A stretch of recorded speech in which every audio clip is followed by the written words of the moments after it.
at the moment, all we know is that it was obviously a huge impact. There was a fireball, and we can see on the videos that well, the aircraft and the helicopter crash into the river, into the center of the river. So, and they sunk. The aircraft broke up in two pieces, and the helicopter is upside down, and the pieces of the helicopter are upside down in this freezing water. So that is the prospect facing the first responders and the divers that have gone in, and they've actually pulled out.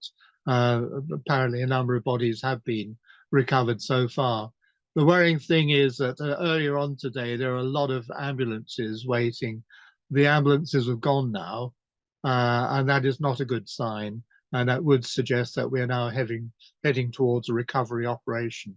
All we do know is it happened in the middle of the night, and but visibility was clear, so they should have been able to see each other. For some reason, we don't know. Say the helicopter pilot might have been distracted, or something was going on, or they might have been taking part in a training exercise where they deliberately turn off bits of kit, and you have to do a workaround.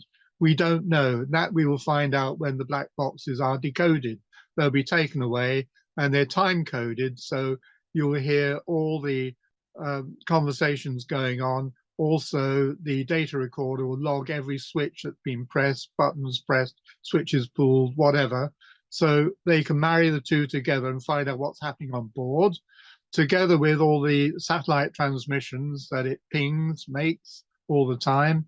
So they'll be coded into the time-coded tape, so they have a complete picture of what is happening there. It shouldn't have happened. It's as simple as that. It could be a mechanical failure. Helicopters do go wrong occasionally. They're pretty safe, but occasionally one goes rogue, and these things happen. So that might have happened.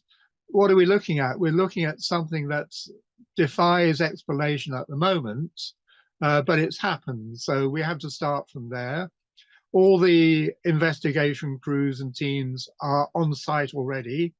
And so they've already started doing the investigation part, because the point is, if there's something materially wrong, either with the Bombardier or with the Black Hawk helicopter, then other people need to know, and very quickly. Now, the area we're operating in is very, very busy, because it's both civil and it's military. They wouldn't allow it over in the UK, but over there the density is quite high.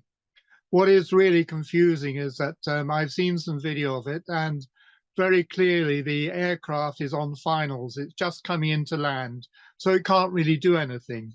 It's got right of way, if you like, because the helicopter is flexible and should be able to divert and not crash into the aircraft. You would think that.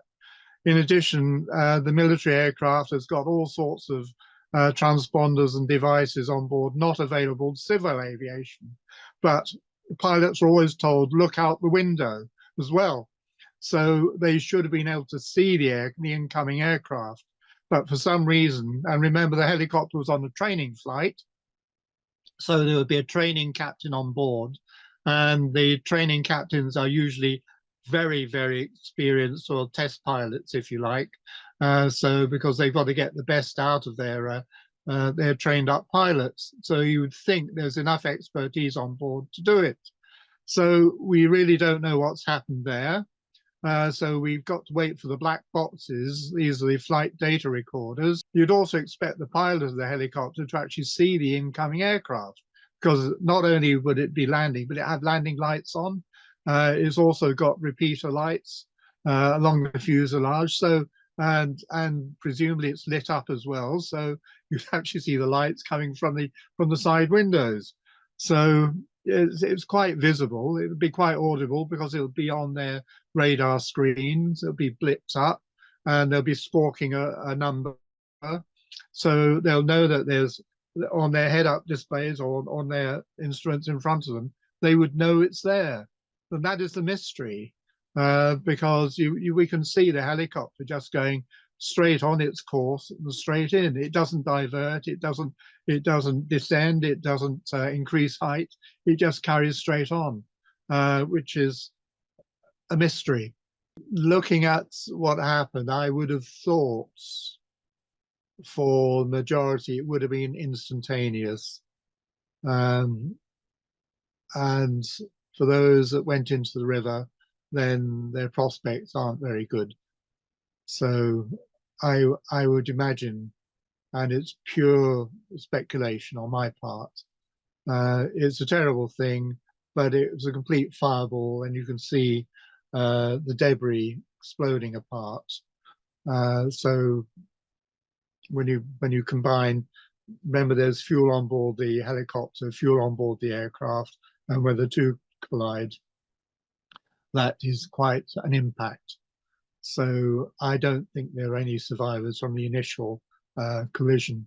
People on the plane wouldn't know about the crash because I think it impacted, it was coming down to land.